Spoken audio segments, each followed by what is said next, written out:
आपका क्या व्यू है? ये आज 9350 के आसपास निफ्टी ट्रेड कर रहा है और जनरली हमने देखा है 9350 ये पिछले कुछ दिनों से यहां पर आकर मार्केट थोड़ा सा सांस लेता है।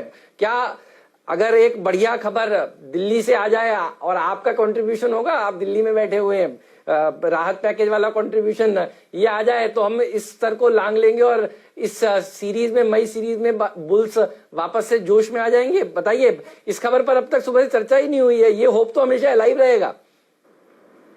हाँ बिल्कुल हेमंत जी, देखिए 2 हफ्ते की कंसोलिडेशन है 15 मई तक, बट मैं आपको फिर दावे से कहता हूँ एंड ऑफ मई और first week June we will be pass 10,000। So ये मार्केट में कंसोलिडेशन है। Don't touch the FMCG stocks, but look at the new sectoral changes, pharma, metals, cement और रिलायंस। तो इन शेयरों में बदलाव है। आज हम कई कंज्यूमर ड्यूरेबल्स में भी पॉजिटिव है। आपने अपोलो टायर की बात की, so I am giving you 3-4 stocks which I think can be very very good trend setters in the next rally. उसमें सबसे पहले आएगा Sun Pharma. I think Sun Pharma is consolidated after hitting a high of 500। यहाँ पे आप 440 का स्टॉप लॉस रख सकते हैं, but I would say again a retest of 500। Second would be Grasim. Grasim would be the best play on the holding company of UltraTech, Vodafone and Hindalco, और वो तीनों शेयर बहुत अच्छा कर रहे हैं। उसका डिस्काउंट सबसे ज्यादा है और उसका VSF business is again started in Nagda. तो मुझे लगता है ग्रासिम में आप 470 का स्टॉप लॉस रखिए, 550 का टारगेट। अंबुजा सीमेंट मुझे बहुत पसंद है, 167-68 है और मुझे लगता है cement prices we are going to go up and 60% dispatches have started. 185 का टारगेट है, 162 का stop loss.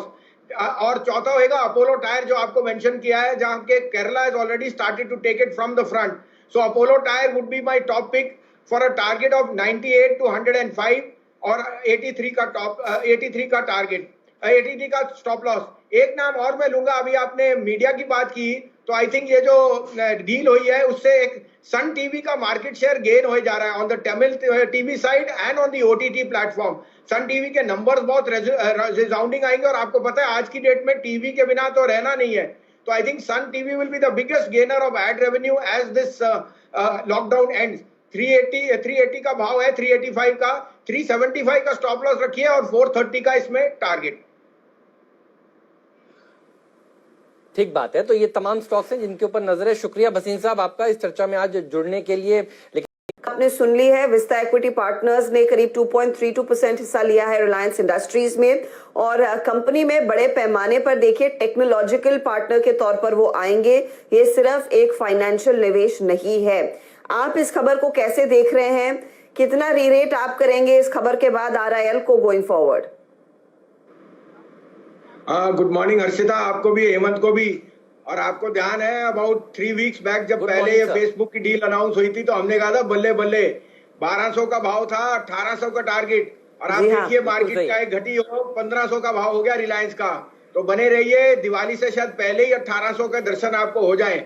Secondly, it sets the cat among the pigeon that money never sleeps. और जो हमने एक हफ्ते में शार्प करेक्शन देखी है, मुझे लगता है यहाँ मैं फिर कह सकता हूँ कि एंड ऑफ मई अर्ली जून वापस 10,000 के दर्शन होंगे। तो बने रहिए, रिलायंस में आपका निवेश है तो बने रहिए, नहीं तो डिक्लाइन पे और लीजिए, because Reliance is clearly leading the charts. यहाँ पे एक और चीज है Harshita, the leadership mantle is changing. It is no longer the erstwhile FMCG और the discretionary. It is clearly pharma, Reliance, metals, cement and select auto stocks which are outperforming. तो अपना portfolio revamp कीजिए और बने रहिए, क्योंकि यहां से मेरे को लगता है जर्नी अपसाइड पे 15 मई के बाद वापस शुरू होगी। मुझे अच्छी तरह याद है, बल्ले बल्ले, इस बात से, आपके इस बयान से हम लोगों ने शो को खोला था 22 तारीख को जब ये अनाउंसमेंट आया था और 1800 का टारगेट आपने सुझाया था। तो पहले तो बधाई, दाढ़ी आपके ऊपर जच रही है, आपके वजह से जिलेट के नंबर्स कमजोर आए हैं। वैसे तो एक मजाक वाली बात हुई, लेकिन देखिए ये वो स्टॉक है जो आज रीरेट होता हुआ फिर से नजर आएगा और क्या गजब की रैली देखने को मिल रही। बहुत सारी खबरें हैं जिसके ऊपर हमें चर्चा करनी है और बताएंगे आपको वो कौन से और स्टॉक्स हैं जो आज फोकस में रहेंगे। क्या गजब का आज पॉजिटिव खबरें, तांता लगा हुआ है। और HUL, इस पर भी एक राय आपकी मुझे चाहिए भसीन साहब। जिस तरह से लाइन लगाकर FIIs ने कल 19,056 करोड़ रुपए का माल लिया, DIIs ने 3,800 करोड़ रुपए का माल लिया, और अब FTSE की ग्लोबल इंडेक्स में इसका वेटेज बढ़ने जा रहा है 12 मई से। ये बताइए HUL पर क्या कॉल है आपकी? कल इस स्टॉक ने भी थोड़ी देर के लिए 1900 के करीब गया, और उसके बाद क्या गजब का मूवमेंट इसमें देखने को मिला। दिन के हाईज पर जाकर देखिए इसने समाप्ति देने की कोशिश करी। HUL पर टेक बताइए आपका। तो Hemant, HUL is no place, it's a place to hide. और वहां पे आपको पता है HUL has seen weak numbers, और वो 2400-2500 से इसमें ऑलमोस्ट 20-22% की करेक्शन हो चुकी है। तो I would not realm to get into HUL, it will be a market weight. मैं आपको यहाँ यही आपको कह रहा हूँ कि जिलेट के नंबर आपने देखे तो आपको पता लगेगा कि ये तो लॉकडाउन से पहले की पीरियड के नंबर हैं। लॉकडाउन के में तो आई थिंक लोगों ने मेरी तरह शेव करना ही बंद कर दिया है। So it tells you that there is going to be extreme pessimism on a lot of the FMCG discretionary stocks. That includes the likes of Asian Paint, Britannia, HUL, even Nestle. अब Nestle trades at 85 times, उसका results अनुमान है बहुत बढ़िया होएगा, लेकिन वो सब प्राइस में है। यहाँ से मुझे 15-20% की इनफैक्ट करेक्शन दिखती है। So the new leaders are clearly emerging, pharma, Reliance, Tata steel, Tata motor, JSW steel. तो there is a whole host जहां पे हेमंत आपको नया फेर बदल दिख रहा है। लेकिन जो जैसे हमने कहा निफ्टी में, आपको याद है जब लास्ट टाइम हम मिले थे तो हमने आपको 9800 से 10,000 कहा था अप्रैल एंड में, और 9900 पे बंद हुआ है। तो अब फिर वापस वही तरह का माहौल बन रहा है, लेकिन अब की लीडर्स बदल जाएंगे। तो HUL is a market performer, don't rush into bye it. बढ़िया बात साफ नजर आ रही है, तो इसके ऊपर रखिएगा नजर। भसीन साहब से पूछता हूं, उनको ऑटो सेक्टर कैसा लगता है, उनका पिक क्या है ऑटो स्पेस में? भसीन साहब बताइए। तो आपने अच्छी लंबी लिस्ट दी, उसमें सबसे पहले अपोलो टायर आता है। अपोलो टायर का सबसे बड़ा प्लांट केरला में है, और आपको पता है Kerala has been fastest of the block, और गाड़ियां टायर के बिना तो चल नहीं सकती। तो अपोलो टायर मेरा टॉप पिक रहा है। आपको याद है Hero MotoCorp, Eicher motor, M&M and Maruti, ये चार हमारे प्रिफर्ड पिक्स हैं। And touchwood they have been doing exceedingly well in the last 2 months। In fact last month Hemant auto was up in April 24%। So आप देख सकते हैं जहां सबसे ज्यादा पेसिमिज्म था वहां सबसे ज्यादा रिटर्न भी आया है। और मैं अभी भी सोचता हूं कि shared mobility and public transport will take a back seat at least for the next 1 year, और autos will be in a very sweet spot once economic activity recovers.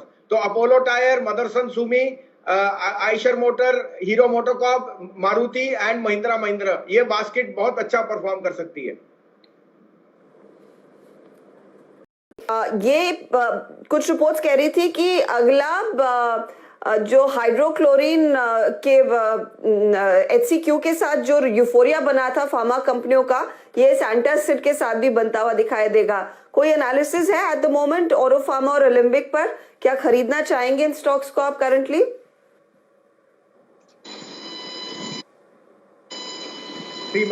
And I think there is still more room to go। आपने जैसे कहा HCQ की, अब एक और drug आप बोल रहे हो, पैरासिटामोल में इतनी डिमांड है, और आज आपको देखा है कि इवन इप्का एंड सन के लिए बहुत पॉजिटिव न्यूज है।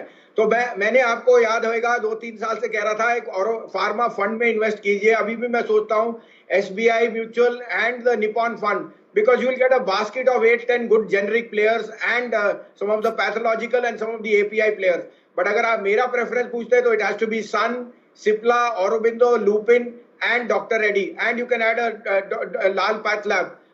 सो you know some of parts में आपको 6-7 अच्छे नाम लेने हैं, क्योंकि नेक्स्ट बुल रन जो भी चलेगा 10,500 के ऊपर जब भी आएंगे, I think will see pharma in the four front.